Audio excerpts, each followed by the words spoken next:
In the last movie, we looked at how to make bulleted lists. Now let's give these lists a little more structure. Here's how to apply numbers or letters to your paragraphs, what web designers called ordered lists. Now I've got my brochure document open, and I'm going to zoom in on that same text that I was adding bullets to.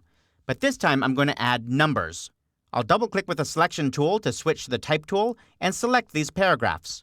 Now, to turn this into an ordered or numbered list, all I need to do is go to the control panel and click on the numbered list button. Now, if it's a very simple list like this, I'm done. That's all I need to do.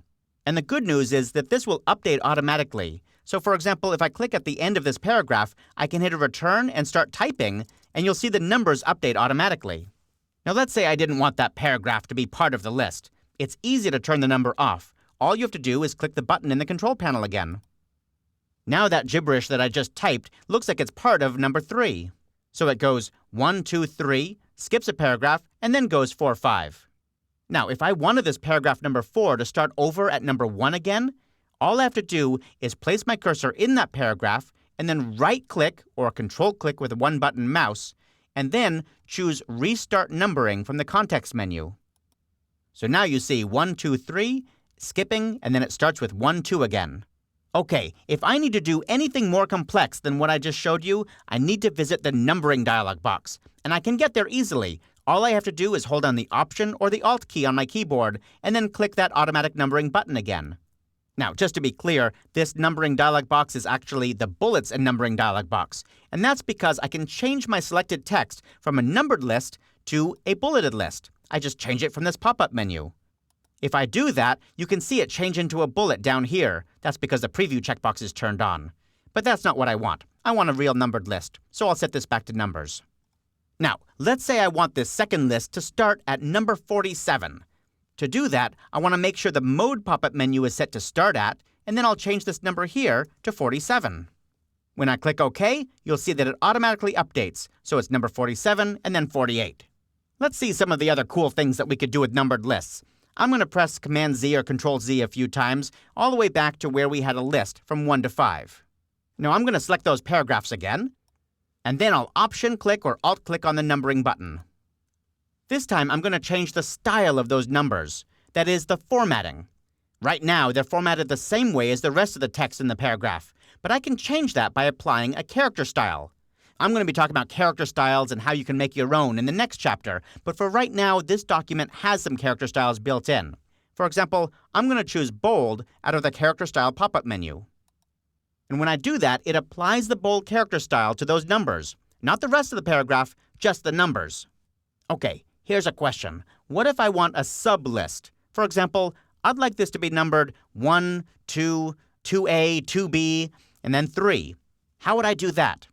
Well, to make a sublist, I'll first click OK, and then just select the paragraphs that I want to affect.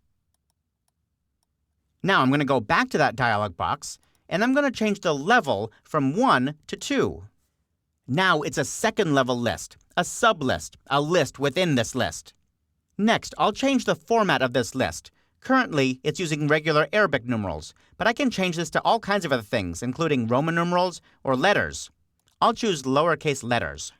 I'm also going to increase the left indent here from 18 to something larger, let's say 36 points. Then I'll press Tab. That way the whole list gets indented. Let's move this dialog box out of the way a little bit so we can still see it. And finally, I'm pretty sure I said I wanted these to be listed as 2A and 2B, not just A and B. So how do I tell InDesign to change the format? You know, what it looks like on the page. The trick to that is to adjust the number field. Right now, the number field has some pretty strange codes in it. Here's what these codes mean.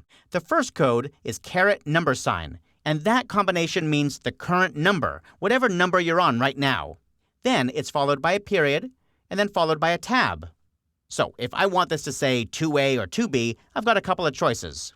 I could come in here and actually type the word 2, followed by a space.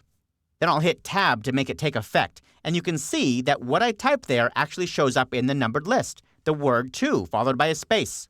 Well, that's kind of silly. Why don't we just change the word 2 to the number 2, and then hit Tab again.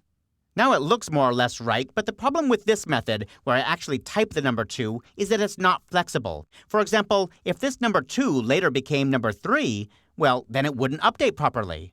So I'm going to get rid of that number 2 and also the space after it, and I'm going to type a code in there instead. But I'm not sure what the code is. So instead, I'm going to use this little flyout menu way over here, this little triangle. Most people don't even see that over there. But I'll click on that, and then I'll look inside this submenu called Insert Number Placeholder. Now, I know that this sublist, the one I'm on right now, is level 2. I already set that, so I want to go one level up, and I'm going to choose level 1. It typed the code for me. That's a *1. And when I hit Tab, it updates. Now it's 2A and 2B, but it's totally flexible. Let me click OK and we'll see it in action. I'm going to click here, right at the end of line 1, and hit Return. Then I'll just start typing some gibberish, but you'll see that automatically the 2 changed to a 3, and 2A and 2B changed as well. So it worked. Now, the last thing I want to point out here is that if I select a bunch of this text, you'll see that the numbers are not selected. It's almost like those numbers aren't even there. And that's usually okay. I usually don't need to select those numbers for some reason. But if you did need to go in there and choose those numbers for some reason, you'd need to convert the numbers into actual text. To do that, I'm going to go up to the Type menu and then choose Bulleted and Numbered Lists. Inside this submenu, I'm going to choose Convert Numbering to Text. When I do that, these numbers are no longer automatically going to update. They're actual text. I could even come in here and select them or edit them, copy them, whatever you want to do, but they won't update if I later change my text. Like I said, it's rare that you need to do that, converting these into actual text, but it's good to know that you can.